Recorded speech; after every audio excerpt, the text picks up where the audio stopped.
Hi guys, this is my first Star Wars figure review.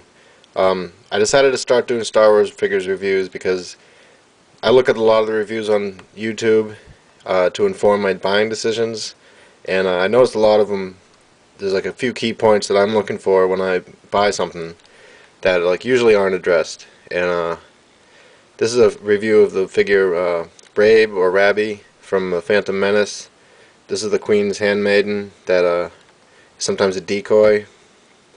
Um, One of the first things I look at that I don't always find is standability. If they can stand up on their own. I've had quite a few figures recently that will not stand up on their own, and it's incredibly frustrating. And some of them I would not have bought if I knew they couldn't stand up. So this figure can stand up on her own.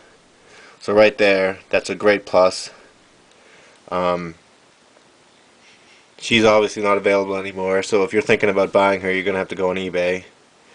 Um, she got a really nice paint.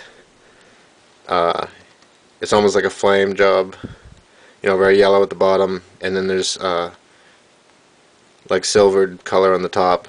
That's the red that goes into the kind of like a maroon cowl. She's very well detailed. Her face is really well done. But she's got a little gun for some reason with a brown handle. I don't really get why she has a gun. But an important thing that I noticed, this has got to be the least articulated figure of any of the Star Wars figures I have, including the old school ones. She basically only has, her head is a ball joint, but it only moves like a tiny bit. So it's kind of a joke. And she has no swivel waist.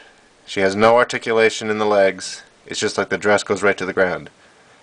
That's not really a big problem for me because, she's just supposed to sit there and look pretty, and I don't really want her sitting down, or I don't really need her to have a swivel waist. But she only has articulation at the shoulders on the on her left arm. And her right arm only has articulation above the elbow. So it swivels on the shoulders, and it only has articulation at the elbows, and it just swings back and forth. Just like swivel above the elbow. Which I think is strange. There's no articulation in the hands, they don't twist. But it's still a very nice figure. Like, I'm glad I got it. And I'm not going to rate things on numbers. Like, if you're going online looking at these reviews, hoping to inform your buying purchases, you kind of already know whether or not you want them. But that's what I have to say about this. There's very little articulation, but it's still a really nice figure. I mean, I wouldn't let that scare you away. It's a very nice figure. This is Rabé from Phantom Menace.